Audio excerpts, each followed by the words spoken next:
Creative spectrum education.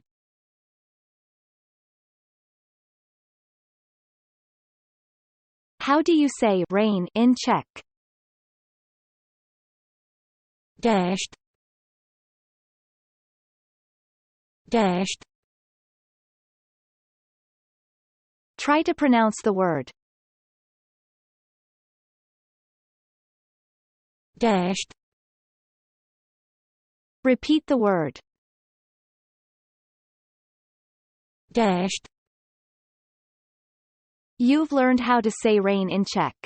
Well done, you did great, and thank you for watching. Consider subscribing if you like our videos.